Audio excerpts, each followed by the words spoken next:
Guess who's back mga idol? Grabe ang playmaking ni Scottie Thompson para sa Ginebra. Nakipagbardagulan si Aguilar sa low post na pamura at frustrated si Nambatak sa nangyari. Lumakas bigla ang Gin Kings dahil kay Scottie Thompson. Barangay Ginebra versus Blackwater Elite. Eto mga idol, magandang laban ito dahil 3 wins and 3 loss ang kabilaang team at magkakalaman na sino ang magpapatuloy sa pagkatalo at kung sino naman ang mapuputol na ang sumpa. Samantalang eto, back to first 5 na si Scottie Thompson para sa Barangay Ginebra. Opening ng frame mga idol, nagkatabla sa 2 points ang parehong team at unang field goal naman ni Scottie Thompson sa pagbabalik niya sa PBA. In transition, Thompson connection to C-stand and one play. Under 6 minutes ng quarter, hawak ng Gin Kings ang momentum sa game. 7 points mga idol ang inahabol ng Blackwater.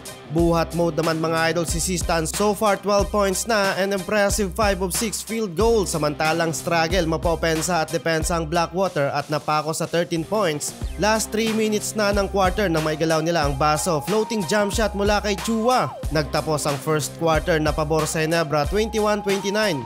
Second quarter, maganda ang pasok para kay Japet Aguilar, nakipagbardagulan sa low post and one play.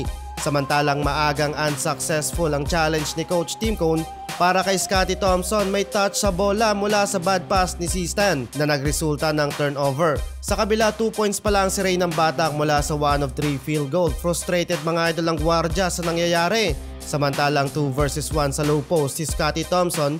Ibang klase sa playmaking mga idol. 38-50 sa last 2 minutes ng quarter. Sa pagpasok naman ni Japet Aguilar, sinabay pa si Ralph etaas na sa 19 points ang inahabol ng Blackwater. 40-59 Scottie Thompson so far, 4 points, 6 assists and 4 rebounds and the first half. Third quarter, malapit na ang ma-foul trouble si Scottie Thompson. 4 personal foul na mga idol sa game. Samantalang pinagkatiwalaan ni Coach Tim Cone si Ralph Ku. Tatlong magkakasunod ba naman na 3-pointer ang pinukol sa basket ng kalaban. So far 3 of 6 from downtown. Samantalang big 29 points, 6 rebounds and 5 assists na sa game si Christian Stunt Hardinger. Tambak malala ang Blackwater, 61-87. Sa dulo mga idol, na ipanalo ng Gin Kings ang laban. Putol na ang sumpa sa Never Say Die. Suportado ba naman ni Justin Brownlee ang laban? Nagbabalik Pilipinas si Kabayan.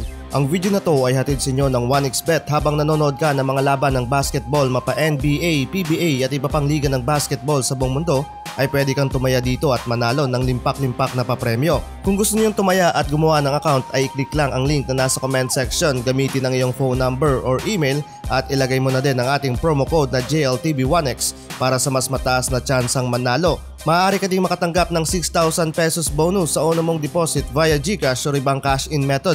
Hindi lang sa sports pwedeng tumaya, meron ding esports at iba pang game. Paalala lang mga idol, keep it fun and gamble responsibly.